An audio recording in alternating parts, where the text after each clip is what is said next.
Inaanyayahan tayo ng mabuting pastor sa masaganang pastulan. Tayo ay pinananariwa sa tabi ng batisan.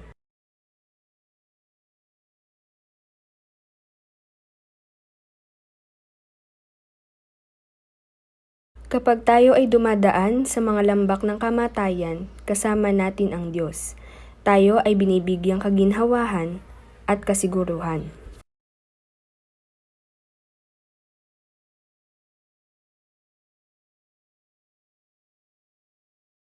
Inaanyayahan tayo sa kanyang templo kung saan ang pag-ibig ay pinahahayag. Inaanyayahan tayong makisalo sa katotohanang inaalok ng Panginoon. Tumanggap tayo ng marapat upang tayo ay makipagbahagi. Tinawag tayo upang maging katuwang ng ating Diyos.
Tayo pong lahat sa panimulang panalangin.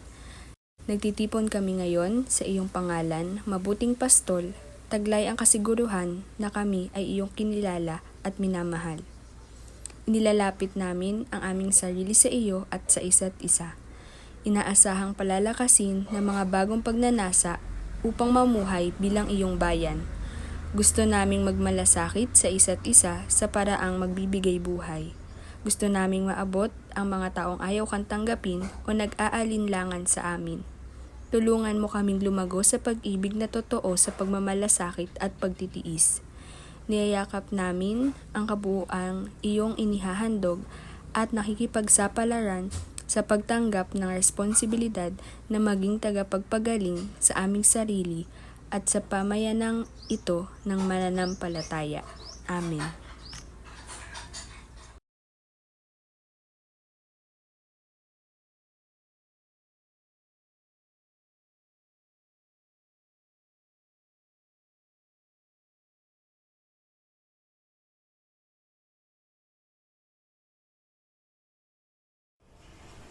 Tayo na nasa gitna ng dagat ng tunggalian at iba't ibang pinahahalagahan ay tinatawag sa harap ng Diyos upang ibalik ang ating buhay na nakasentro sa pananampalataya. Kung matatagpuan ng Diyos ang ating mga kamalian, sino ang makatatayo sa kanyang harapan? Kung bibilangin ng Diyos ang ating mga kasalanan, sino ang makatatagpo ng kapatawaran? Subalit ang mga harang sa pagitan natin at ang mga pagkalimot natin sa Diyos ay kaya na nating mapaglabanan. Ang Diyos ay palaging handa upang tayo ay tulungan, patawarin at mahalin. Halikayo mga anak ng Diyos, mula sa inyong kapagalan at mga daing, lumapit tayo ng may kapakumbabaan sa Kanya. Ating ihayag ang ating pagkukulang at mga kasalanan. Ating saliksikin ang presensya ng Diyos sa ating mga kalagitnaan.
Tayo pong lahat para sa panalangin ng pagsisisi. Mabuting Pastol, tinahak namin ang mga kakaibang landas sa sanlibutan ito. Pinili namin ang mga daang maghahatid sa amin sa kapahamakan dahil ito ay mas mapang-akit kaysa makikipot na daan na ang tanging palatandaan ay iyong pagmamahal. Nagtiwala kami sa ibang mga tinig at tumalikod sa iyong katotohanan. Tinanggap namin ang iyong mga biyaya na walang pagkilala sa iyo. May mga pagkakataong hindi kami marunong magbahagi sa aming mga kapatid na nangangailangan ng pagkalinga. Patawarin mo kami at panumbalikin sa iyong kawan. Amen.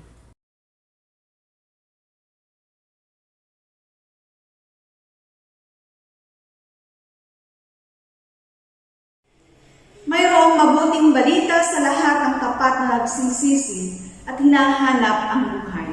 Lumalagong pakikipag-ugnayan sa Diyos. Ang sinumang bukas sa handog ng pag-ibig ng Diyos ay pinagpala ng kakayahang palawakin ang pag-ibig na ito sa kanyang kapwa at sa gayon makaranas ng lalim at yaman ng buhay na nilalayo ng Diyos sa atin. Kung magmamahalan tayo sa isa't isa, ang pag-ibig ng Diyos ay nagiging ganap sa atin. Tanggapin ninyo ang kapatawaran, kahabagan at kapayapaan na nagmumula sa ating Panginoon. At bilang sambahayan ng ating Diyos na Kanyang minamahal, tayo mga kapatid ay magbahagi din ng pagmamahal at kapayapaan sa ating pong mga katabi, sa ating mga kasama sa ating bahay, at ganun din sa bawat isa. Have peace mga kapatid. God bless you all.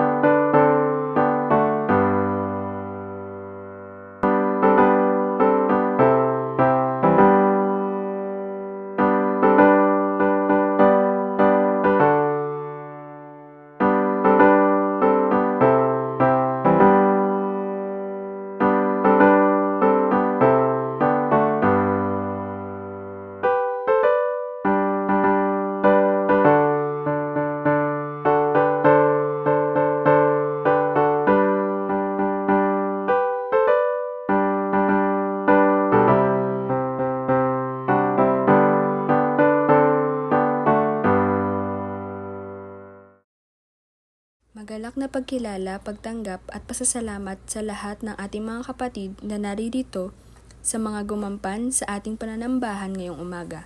Naway sumainyong lahat ang presensya at pagpapala ng ating Panginoon.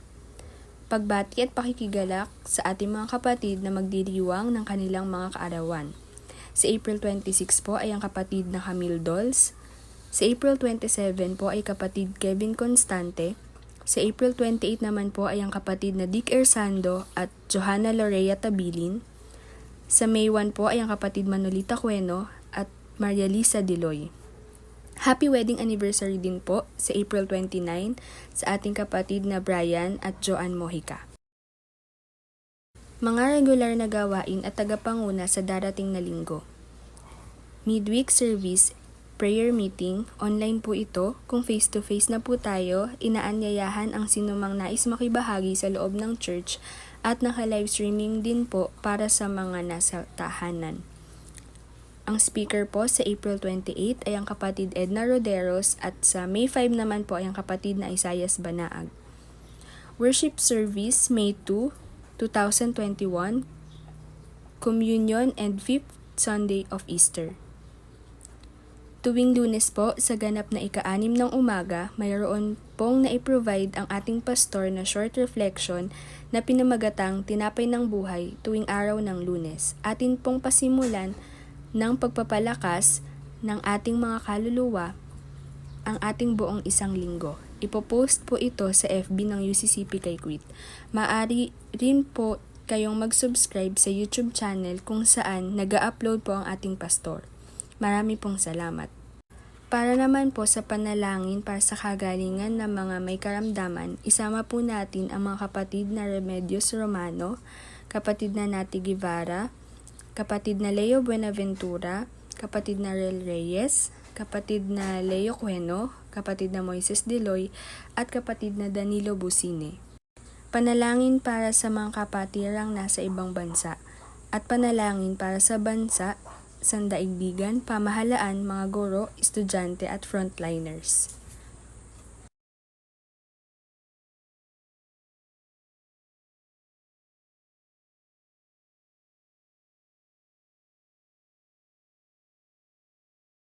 Tayo po ay manalangin. Mapagpala naming Diyos, nagpapasalamat po kami sa iyo na ikaw ay kasama namin sa aming kalagitnaan. At ikaw ay nakipagtagpo muli sa aming pagsamba bilang mga pamilya. Bagaman kami ay hindi makapagsama-sama, Panginoon, sa loob ng aming iglesia. Nagpapasalamat kami sa pagkabinigyan mo kami muli ng isang natatanging araw na ito. Isang banal na gawain.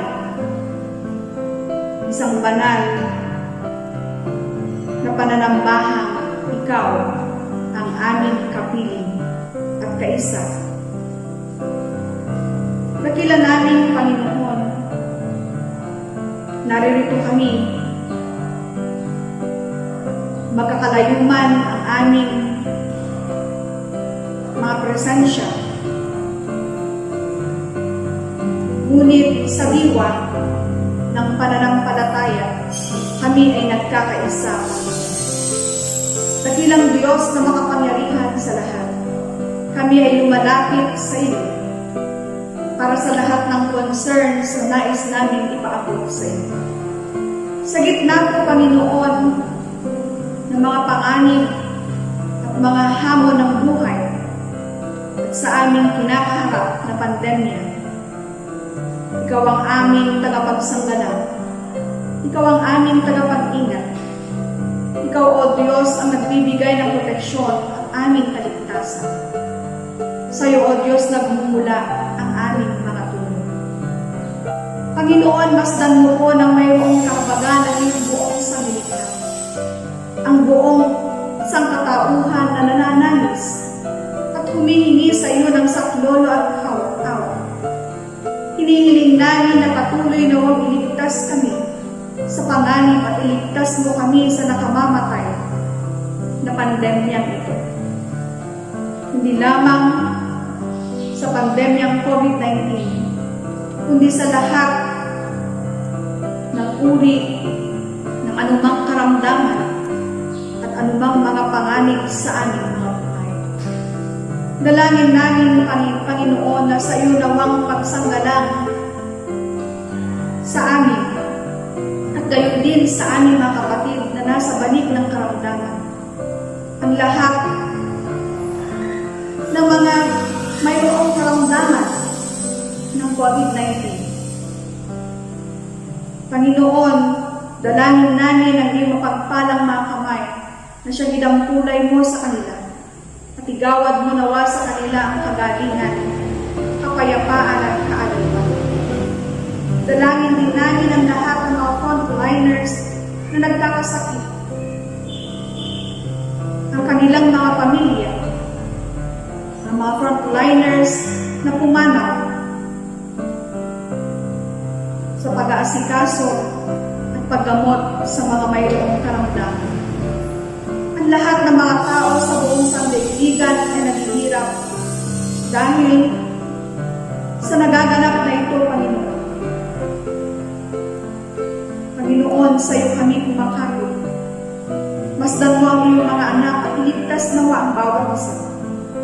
Ipagkaloob nawa sa bawat isa sa amin ang pagkilom at pagpapala ng kagalingan. Hindi lamang ng lupang katawan, kundi maging ng aming mga kaluluwa, maging ng aming mga isipan, pang-emosyonal man at pang-situlugan. Bigyan kami nawa, Panginoon, ang bawat mga pakiramdam at maging ng kanilang bawat mga pamilya. Dakilang Diyos, iyon nawang payapain at bigyang katatagan at kalakasan ang bawat isa sa amin upang mapagtagumpayan ang mga hamon at pagsubok nito. Dalangin din po namin, Panginoon, ang aming Pangulo, maging ang lahat ng kanyang mga kasama. Bigyan mo sila ng karunungan at pagkaunawa, maging sa lahat ng mga leaders ng aming bansa, sa aming naglilingkod. Dalangin namin, Panginoon, na igawad sa kanila ang karunungan at pagkatakot sa iyo, pagkaunawa na sila ay dapat na maging matapat sa paglilingkod sa kanilang mga nasasakupan. Igawad nawa sa kanila, O Diyos, ang iyong paggabay. Ang lahat, O Diyos, ng bawat mga pagkilos nila at pagpupunyagi upang malunasan ang lahat ng iba't ibang suliranin sa bansa. Panginoon, samahan mo sila. Pangunahan mo nawa sila, dakilang Panginoon. Dakila naming Diyos, bigyan mo nawa kami ng kalakasan at kakayahan na patuloy na magkaroon ng katyagaan at pagtitiis sa mga nagaganap sa aming bansa, sa buong sandaigdigan. Bigyan mo rin po ng kalakasan at kakayahan ang mga manggagamot at mga naglilingkod sa mga kumakalinga sa mga mayroong sakit. At ganun din, Panginoon, patuloy na nawang iligtas ang lahat sa salot na ito. Gabayan mo po nawa ang bawat mga nangunguna sa amin. Patuloy na nawa, dakilang Panginoon, na tulungan mo at maiahon kami sa ganitong pagsubok ng buhay. Tulungan mo rin kami na magibabaw sa amin ang katatagan ng aming pananampalataya at pagkakilala sa iyo, upang ang mga takot na nasa aming mga dibdib ay mawala. Mapalitan ito, O Diyos, ng pagtitiwala at pananampalataya sa iyo. Dakilang Diyos, ipagkaloob mo nawa sa amin ang pananampalataya at pag-asa, ang pag-ibig na nagbubuhat sa iyo. Bigyan mo nawa kami ng wastong pag-iisip at kakayahang kumilos ng maayos, ayon sa iyong banal na pagkilos sa aming mga buhay. Igawad mo rin nawa ang kapayapaan sa lahat, O Diyos, at patuloy na nawang kami tumalima at magtiwala sa iyo. Dakila namin, Panginoon, ikaw lamang ang tangi naming kanlungan. Naway sa iyo namin matagpuan ang buhay na ikaw ang aming kasama. Matagpuan nawa namin ang pag-asa na ikaw ang aming kasama. Dakilang Diyos na mapagbigay at nagtutustos sa lahat ng aming pangailangan. Siyang pinagmulan ng bawat pinapangangailangan at mga pinakain namin sa puso. Maraming salamat sa patuloy mong pagtustos at pag-provide sa amin. Tulungan nawa kami, O Diyos, ng iyong mga kaloob na ito ay may bahagi namin sa iba nang walang-wala. Tulungan kami makatugon sa pangailangan ng aming kapwa, lalo na sa panahon ng pandemya at mga suliranin ng buhay. Maraming salamat din, Panginoon, sa mga taong patuloy na naglalaan ng kanilang panahon at kakayahan at tinatangkilik upang matugunan ang pangailangan ng kanilang kapwa. Sa mga nangunguna, O Diyos, upang maitatag ang isang pamayanan na naroon, O Diyos, ang pagbibigayan, handang pagtutuwanan, handang pagtutulungan, handang pag-aalay ng kakayahan upang sa gayon ang bawat isa, Panginoon, ay magkaroon ng sapat na makakain. Panginoong Diyos, pagpalain mo nawa ang kanilang mga buhay. Samahan din sila sa kanilang lahat ng mga suliranin, mga hamon ng buhay. Itinataas namin sa iyo, O Diyos, na ikaw ang dakilang magagamot sa aming buhay. Ang lahat ng mga hindi namin kayang batin, sa iyo kami umaasa at nagtitiwala, O Diyos, pagkat di namin hawak ang aming mga buhay. Samahan mo nawa kami sa lahat ng paghihirap. Samahan at igawad nawa sa aming katatagan habang kami, Panginoon, ay dumaraan sa pagsubok at hamon sa buhay. Kailangan ka namin sa aming buhay, Panginoon. Tulungan mo kami at palakasin nawa ang aming mga pandamdam upang kami ay maging instrumento rin ng kagalingan, kapayapaan at pag-asa para sa aming kapwa. Panginoon, hindi namin kayang bathin ang lahat ng aming mga kinakaharap. Tanging dalangin namin ay payapain kami. Bigyan kami ng katatagan at kagalakan na patuloy kaming samahan sa aming paglalakbay. Akayin mo nawa kami sa daang tunay na makasusunod sa iyong dakilang kalooban. Ang lahat ng ito, O Diyos, ay aming panalangin na mayroong pagtitiwala at pagsampalataya sa tanging pangalan ni Jesus na aming Panginoon at Tagapagligtas. Amen.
Atin pong buksan ang ating Biblia sa Juan, Kabanata 10, talatang 11 hanggang 18, at ganito po ang sinasabi.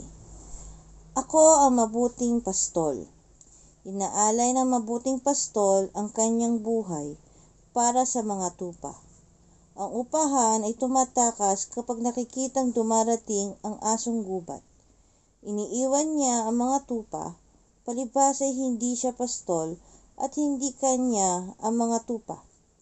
Kaya't sinisila ng asong gubat ang mga ito at pinangangalat. Tumatakas siya, palibhas ay upahan lamang at walang malasakit sa mga tupa. Ako ang mabuting pastol. Kung papaanong nakikilala ako ng Ama at siya'y nakikilala ko, gayon din naman nakikilala ko ang aking mga tupa at ako na may nakikilala nila. At inaalay ko ang aking buhay para sa mga tupa. Mayroon akong ibang tupa na wala sa kulungang ito. Kinakailangang sila'y alagaan ko rin. Pakikinggan nila ang aking tinig, sa gayoy magiging isa ang kawan at isa ang pastol.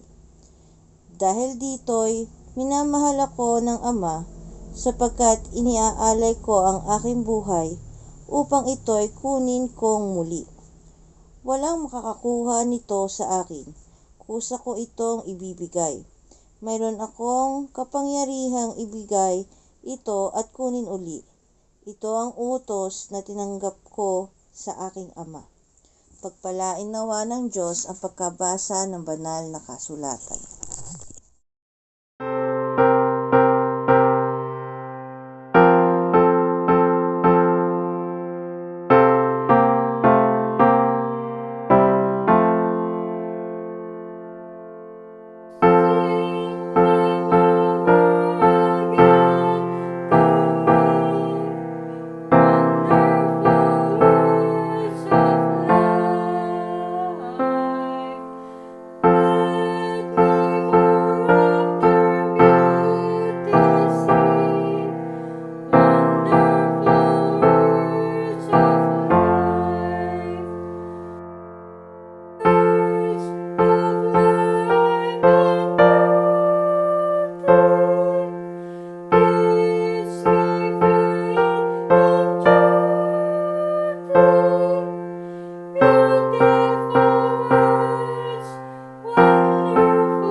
Ang mensahe sa umagang ito, mga kapatid, ay pinamagatan kong I am the Good Shepherd.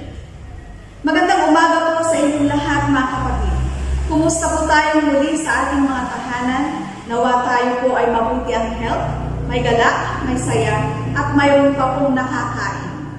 Mga kapatid, ngayon po ay ating pinagdiriwang ang ika-4th Sunday ng muling pagkabuhay ng ating Panginoong Hesus. Ang ating pong batayang teksto ay hango sa mabuting balita ayon kay Apostol Juan sa Kabanata 10, talata 11 hanggang 18. Ito po ay continuation ng reflection natin noong midweek service sa lahat po ng mga nakibahagi sa ating midweek reflection.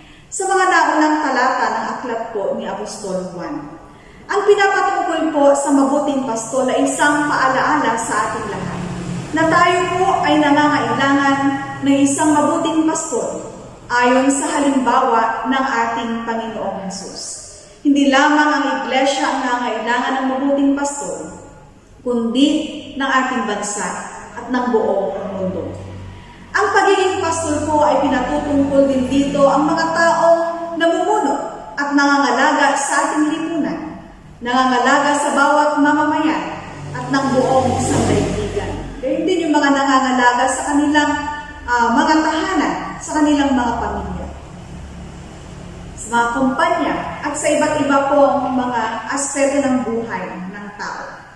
Hindi kaila po ng ating bansa ay patuloy sa paghahangad na magkaroon ng mga mabubuting pastol o mabubuting leader para may taguyod ang para sa kapakanan at kabutihan ng lahat.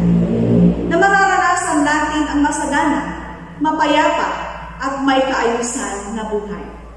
Marami na po ang mga nagsisisi sa mga naihalal na tila walang kakitaan ng tunay na pagmawalasakit at katapatan sa paglilingkod at wala nang takot sa Diyos.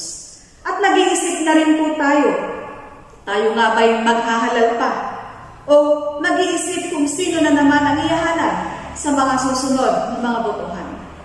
Ang mundo pong ating ginagalawa na puno ng kaguluhan, walang kapayapaan, puno ng karahasan at kasakiman, ay nangangailangan ng tagapanguna, tagapangalaga at mamumuno.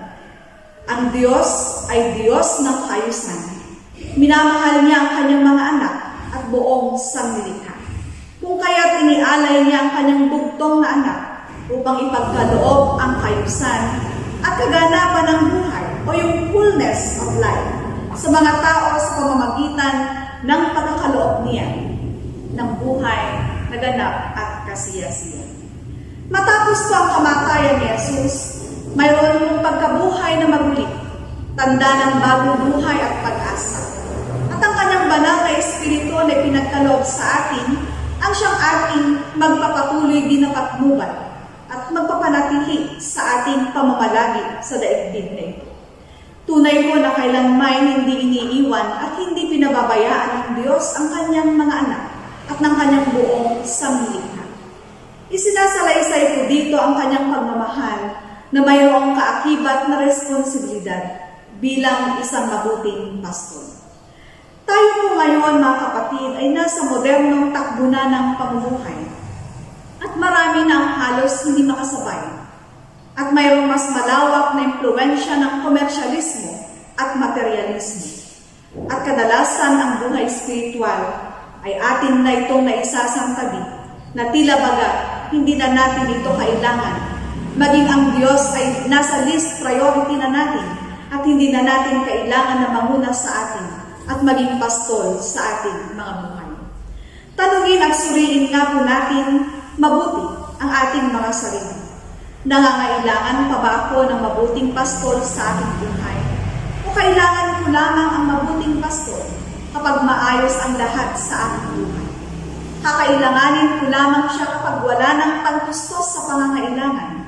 Kung kailangan ko lamang ang kanyang pag-iingat at kung kailan ko gugustuhin na siya ang mamahalat sa aking buhay. Nakikilala tayo ng mabuting pastor, ngunit tayo kaya, tunay kayang nakikilala natin ang mabuting pastor sa ating mga buhay. O tinitingnan na lamang natin na parang medicine cabinet na saka natin bubuksan ito pag kailangan natin siya. Kailangan natin ang gamot sa ating mga sugat at sa ating mga karamdaman.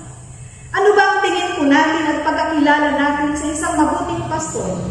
Sa banal po na kasulatan buhat sa batayang teksto ay inilahad kung ano ang katangian ng mabuting pastor. Atin din pong tinalakay ito noong midweek service natin. Una po, may 30 bagay na nais kong iparating sa inyo ngayon.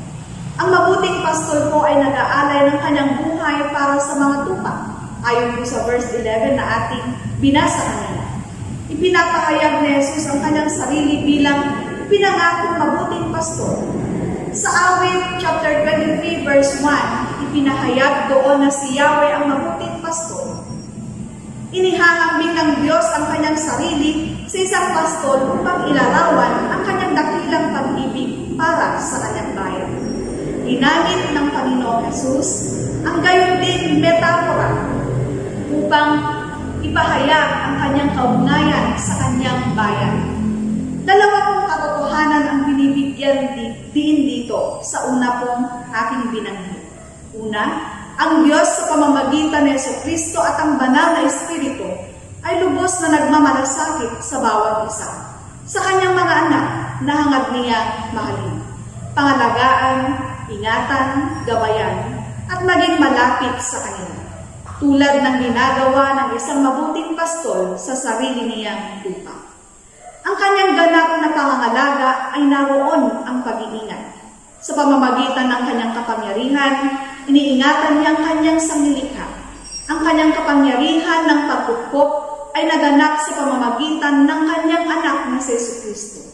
Tulad ng sinabi ni Apostol Pablo sa Colossus chapter 1 verse 17, sa kanya nakasalalay ang kaayusan ng lahat ng bagay.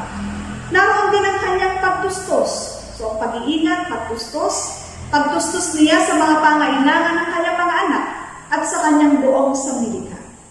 Ang Diyos po ay laging nagpapakita ng pagmamalasakit at kapangyarihan sa kanyang sanlilikha.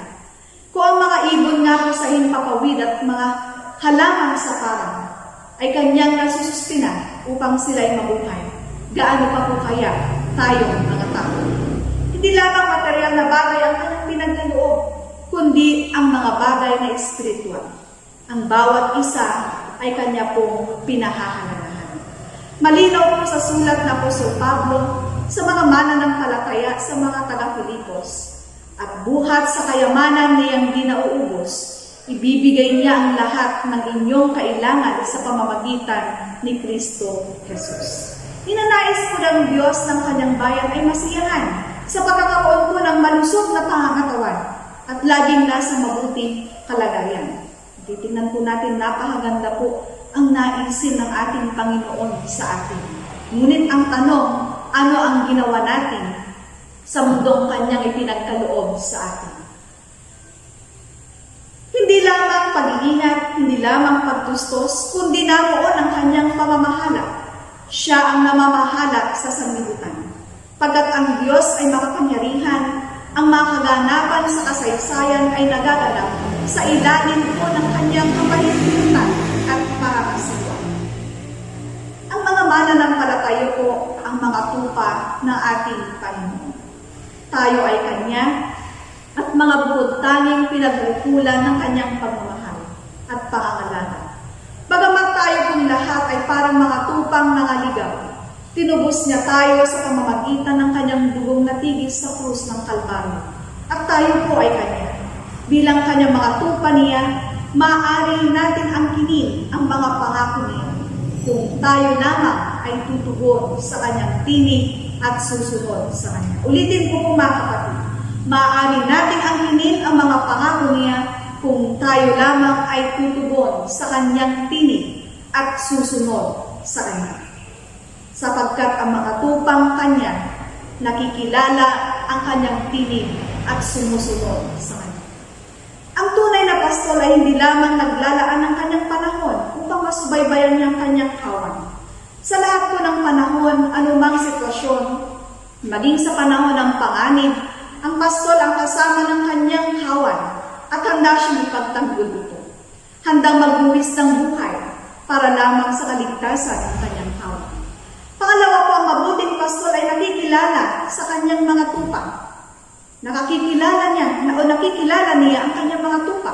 Doon po sa verses 14 to 15. Ang pagkakilala at pag-ibig ng Diyos para sa kanyang mga anak ay kinapapalooban ko ng pag-ibig, pagtatapat at patuloy na pagkalinga na nagmumula sa Kanya. Kailanman hindi po tayo napapawaglit sa paningin ng Diyos, pagkat patuloy siyang namamatsyag para sa ating ikabubuti. Ang pastol po na matapat ay nakikilala niya ang kanyang mga tupa. Ang kanilang kahinaan at pangailangan ay yung higit na pag-aalay ang kailangan at kung alin ang madaling na maligaw. Sa ating mga tao, si Jesus po ang ating mabuting pastol na nakababatid sa tunay nating pagkatao at kalagayan. Nababatid ng Diyos ang tunay nating mga hangarin at mas higit ang pagkakilala ng Diyos kaysa sa ating mga sarili. Ibang pagkakilala ng tao sa kanyang kapwa-tao at iba din ang pagtingin at pagkakilala ng Diyos at pagtingin natin sa ating mga sarili at sa ating kapwa. Tunay na wala tayong may tatago o maililihim sa Kanya. Pangatlo po, ang mabuting pastol ay hinahanap ang mga nawawalang tupa. May mga tupa pong wala sa kulungan. Mayroon din mga nangaligaw at hindi makabilang sa kawan. Tanging layunin at hagad ng isang mabuting pastol na hanapin ang mga nangaligaw at mabigyan sila at madala sa pinakamainam na pastulan. Ang Panginoon po ay mahabagin at maibigin. Sa tuwing tayo po ay nagkakasala at nangangaligaw, nagwawala at iniwawala ang sarili. Patuloy ang pag-ahon sa atin ng Panginoon sa ating mga kinasasaglakan o mga kinalulumutan. Hindi siya tumitigil sa paghahanap sa atin, sa pagtutuwid sa atin, sa pagmamahal sa atin, at pagdadala sa atin sa kaligtasan. At kailanman hindi niya tayo pababayaan pagkat tayo ang mga tupang ipinagkatiwala ng Diyos Ama sa Kanya. Mayroon po akong kinote mula sa isang mensahe ng isang pari nang sabi ko ay ganito: The good shepherd does not work for pay. The good shepherd works for the sheep even there is no pay. No, the good shepherd does not work for his sheep. He sacrifices for it. He serves it. He loves it. He lays down his life for it. Shepherding is not a competition. Shepherding is service. Shepherding is not about position, but about ministry. It is about charism, not power. Kung sana po ganito ang heart ng lahat ng mga namumuno, mararanasan sana natin ang fullness ng buhay habang tayo ay nasa daigdig na ito. Ako po ang aking sariling pagtingin at ganun din po sa aking prinsipyo. Ang paglilingkod ay hindi po ito isang posisyon. Hindi rin ito isang kompetisyon. Ang paglilingkod ay binibigay ng buong panahon, sarili at buhay na kahit ikaw ay nagsasakripisyo, gagawin mo ito ng may buong kagalakan. The Good Shepherd serves and not competes. Hindi po tayo nakikipagkumpetensya sa pagiging mabuting pastor natin, sa pagiging tagapamuno natin. Sa tahanan man natin, hindi tayo nakikipagtatong tayo mga magulang, hindi po tayo nakikipagkumpetensya sa ibang magulang sa kanilang pagpapalaki, pagpaprovide ng pangailangan sa kanilang buong sambahayan. Kung ikaw ay guro, hindi ka rin nakikipagkompetensya sa iyong kapwa-guro. Kung ikaw man ay nagtatrabaho sa kumpanya, hindi ka rin nakikipagkompetensya sa iba. Kundi gumagawa ka, hindi lamang para sa iyong sarili, kundi lalong higit para sa ikabubuti ng lahat. The Good Shepherd exercises a ministry and not only occupies a position. The power of the Good Shepherd is in putting his charism at the service of the sheep. Jesus is our Good Shepherd. There is no other. We are called to be like him, for we are shepherds in one way or another, even as we are sheep of his fold, and at the same time. At yamang tayo po ay mga ipinagkatiwala ng kanyang Ama sa kanya, tayo rin ay inaanyayahan at hinahamon ng ating Panginoon na maging mabuting pastol para sa iba. Hindi lamang po ang mga obispo, mga pari, at katulad namin mga pastor ang tinatawagan, kundi tayo pong lahat mga kapatid. Dahil tayong lahat ay mayroong pananagutan sa isa't isa. Hindi tayo nabubuhay para sa ating mga sarili namin. Tayo ay inaanyayahang maging mabuting pastor sa ating pamilya, sa ating mga tahanan, sa ating mga trabaho na ipinagkatiwala sa atin. Hindi lamang ito dahil sa ating hanap buhay at may kinabubuhay, kundi ito'y isang pagkakataon na ibinigay sa atin, ipinagkatiwala sa atin upang mapagyaman ito. Hindi lamang para sa ating kapakanan at sariling buhay, kundi para sa ating pinaglilingkuran. Sa ating mga pinagkakitaan o negosyo, parents, we shepherd our children. Teachers, you shepherd your students. Public officials, you shepherd your constituents. As leaders in various ways and degrees, we are shepherds. Tayo po ay tinatawagang maging mabuting pastor. Tinatawagan na maging matapat sa ating paglilingkod. At mayroong tunay na malasakit at pagmamahal sa ating mga pinaglilingkuran. At sa lahat po ng iba't ibang responsibilidad natin sa buhay, na kung saan po tayo inilagay ng ating Panginoon upang mag-minister, ang lahat po ay may kaakibat na responsibilidad. Kapag atin pong inilalagay ang ating mga puso sa paglilingkod ng buong pagmamahal, hindi po magiging burden ito sa atin. Ngunit bilang mga tao, batid pong lahat tayo ay nakadarama po ng mga kapaguran, pagkainis, pagkagalit, pagkayamot, pagkaumay, o may mga panahon kung tila napipilitan na lamang tayong gawin ang isang bagay na hindi na tayo masaya. Kaya dahil hindi na po tayo nag-enjoy at masaya, gagawa na tayo ng paraan upang makatakas sa ating responsibilidad. Mga kapatid, habang tayo po ay nabubuhay, hindi po tayo nawawalan ng responsibilidad. Ang mga paglilingkod ng mga magulang sa kanilang mga anak, ang mga anak sa kanilang mga magulang sa panahon sila ay matanda, ang mga magulang sa kanilang mga trabaho at mga negosyo, ang bawat pamilya na nagtutuwangan, ang mga anak sa kanilang mga pag-aaral, ng mga manggagawa sa kanilang kawan, ng mga trabahador sa kanilang pinagtatrabahuhan, ng mga employer at mga employee. Hanggang sa kamatayan, mayroon po tayong responsibilidad. Kadalasan pa nga po kahit patay na, mayroon pa rin mga naiiwang responsibilidad na pinagpapatuloy po ito ng mga naiwan. At marami pang iba. Lahat po tayo ay mayroong pananagutan. Habang tayo po ay mayroong hininga, hindi po tayo nawawalan ng responsibilidad. Umangal man po tayo, marami man po tayong kapaguran, maaari tayong magpahinga kapag napapagod. Ngunit kailangan po nating manindigan at harapin ang lahat sa pamamagitan ng pangunguna, habag, biyaya at gabay ng mabuting pastor sa ating mga buhay.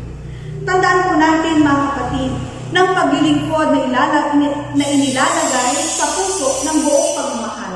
Hindi lamang dahil sa responsibilidad ay may kagalakang hatid sa atin at pagpapala. Napakasarap po kaya sa pakiramdam na masaya ka sa iyong paglilingkod sa ibang tao.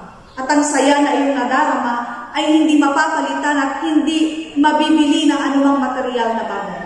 Ang paglalaan ng panahon, sarili, kakayahan at buhay na may pagmamahal sa paglilingkod ang siya po natin dapat na ialay sa Diyos at sa ating kapwa. Pagkat hindi nag-atubili ang Diyos na ialay ang kanyang sarili. Hindi niya ipinagdamot ang kanyang sarili upang mabigyang buhay ang lahat. Tayo po ay kanyang katuwang. Tayo po ay kanyang pinahahayo na maging mabuting pastol para sa iba upang makamit ang kanyang layunin para sa lahat at sa kanyang buong sanglilikha. Iniaalay niya ang kanyang sarili at ang buhay upang ang lahat ay magkaroon ng buhay na ganap at kasiyasiya. Kung kaya tayo po ay kanyang pinahahayo upang gawin din ito para sa kaayusan ng lahat. Magpakita nawa tayo at magdalang habag tayo at magmalasakit sa ating kapwa. Maging sa maliit na pamamaraan, na ipapakita natin ang imahe at katangian ng mabuting pastol sa ating mga buhay na dapat tularan, sundan at sampalatayanan din ng lahat. Lahat po tayo, mga kapatid, ay naghahanap ng mabuting pastol. Hinahanap natin sa ating mga pastor, sa mga manggagawa, sa mga leaders ng bawat simbahan, leaders ng pamahalaan at bansa, sa lahat ng mga bagulang at mga guro. Hindi lahat po ng mga nagpapastol ay may katangian tulad ni Jesus. Hindi lahat ng pastol ay may mabuti at malinis na hangarin. Hindi lahat ng kawan ay mabuti at mayroon din mga suwain. Nanunuwag din, pasuway pa. Ngunit ang pagiging mabuting pastor ay dapat pong magsimula sa ating mga sarili kung nais nating maibahagi ang pagiging mabuting pastor ng Panginoon sa iba at sa ating kapwa.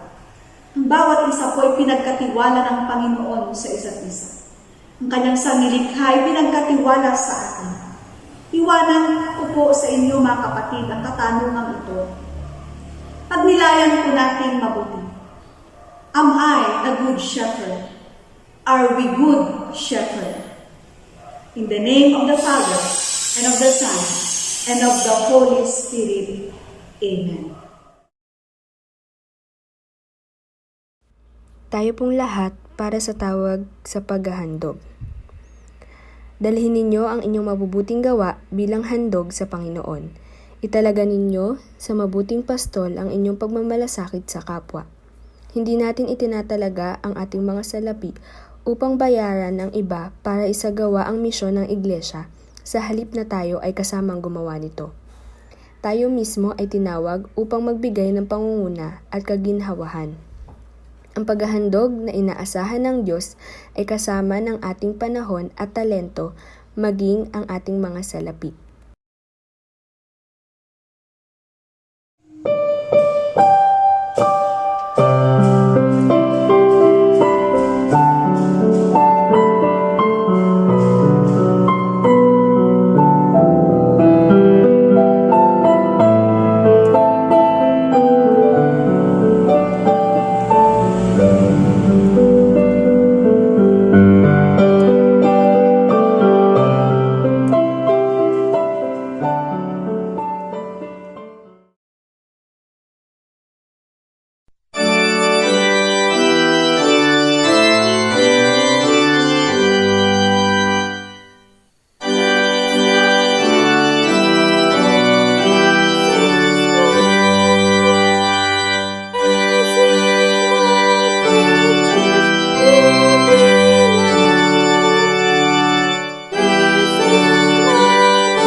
Tayo pong lahat sa panalangin ng pasasalamat sa kaloob. Paano namin maipapahayag ang aming pasasalamat o Diyos para sa isang nagbuwis ng sariling buhay bilang saksi sa iyong pag-ibig sa lahat ng tao? Alam namin na marami ang hindi nakaranas ng pag-ibig na iyon. At kami ang kanilang kailangan. Nais naming tumugon. Gamitin mo po ang anumang handog namin sa iyo upang maghatid ng pagpapagaling at kapayapaan sa iba na wala sa inyong pamayanan. Paglapitin mo kami bilang isang kawan na nasa ilalim ng pangangalaga ng isang pastol, si Hesukristo, kung saan ay dumadalangin kami sa kanyang pangalan.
Tayo po'y manalangin.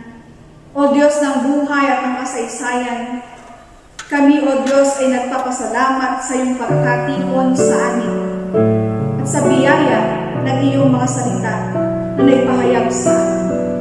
Sa pagtatapos ng aming mananambahan, Panginoon, nagpapasalamat kami sa iyong pakikipisan sa amin. Maraming salamat na kami ay iyong pinagbuklod bilang nananampalatayang iyong pamayanan at sabay. Nawa dakilang Diyos, tunay na ikaw ay aming nasamba sa espiritu at katotohanan. Ikaw ang aming naitaas sa aming mga kalagitnaan. Dakila namin, Panginoon, maraming salamat sa biyaya ng mensahe ng buhay, na kung saan ipinakita sa amin at pinahayag sa amin na ikaw ang mabuting pastor sa aming mga buhay. Panginoon, tulungan mo nawa kami na kami rin ay maging mabuting pastor sa aming kapwa, sa aming mga pinaglilingkuran, sa aming mga tahanan. Dakila namin, Diyos, ikaw nawa ang dapat namin tularan. Patuloy nga nawa na kami ay makahayo na maging buhay na iyong patotoo. Nawa ikaw ang maisaysay sa bawat henerasyon, sa bawat aming mga pag-iinto. Kami nawa dakilang Diyos ay magsilbing iyong mga kamay, mga bibig at mga mata at mga paa upang maipahayag ang iyong mabuting balita, ang kaligtasan at pag-ibig para sa bawat isa. Tunay, O Diyos, ng iyong pinagkatiwala sa aming mga tahanan, sa komunidad na aming kinabibilangan, sa mas malawak pang komunidad, at sa buong mundo. Dakilang Diyos, pinahahayo mo nga kami upang sa gayon maganap ang iyong tunay na layunin sa iyong buong sanlibutan. Tulungan mo kami, Panginoon, na maging bukas ang aming mga puso, ang aming mga palad. At tulungan mo kami na mag-alay ng aming sapat na panahon, hindi kapiranggot lamang, na mag-alay kami ng aming sarili at buhay, hindi kapiranggot lamang. Tulungan mo kami, Panginoon, na maging iyong mabuting saksi. Humayo nawa kami na angkinin, O Diyos, ang kapangyarihang iginawad mo sa amin, upang sa gayon kami nga ay makahayo sa pamamagitan ng paggabay ng iyong banal na Espiritu. Pagpalain nawa ang bawat isa, O Diyos, at ingatan. At kami muli, Panginoon, sa aming mga tahanan ay makapagsama-sama sa mga susunod na mga gawain pagbabalan. Panginoon namin, Diyos, patuloy nawa kaming mahimo at mahamon upang gawin ang iyong kalooban. Humayo nawa kami na magliliwanag sa gitna ng kami. Patuloy ka nawa mahayag sa aming mga buhay. At umaasa kami, O Diyos, ikaw ang aming kasama sa bawat aming paglakad. Ikaw, O Diyos, ang maghatid sa amin sa direksyon na ninanais. Ikaw ang aming kaaliwan, dakilang Diyos, sa panahon na kami ay nagpupulmihanan at nababalisan. Tulungan mo kami na makadama, O Diyos, at mapalakas ang aming mga pandamdam. Tulungan mo kami na makatatag ang aming pananampalataya sa patuloy namin pakikipagniig sa iyo, pakikinig sa iyong mga salita, upang sa gayon, Panginoon, kami nga na iyong mga ipinahayo bilang iyong mga anak ay mayroong katatagan. At ganun din, dakilang Diyos, ang amin nawang mga pananampalataya ay lalo pang lumalim at tumatag. Tulungan mo kami, mga pangyarihang Diyos. Igawad nawa sa amin lahat ng aming pangailangan at huwag mo nawa kami pababayaan. Dakilang Diyos, sa iyo namin pinagkakatiwalaan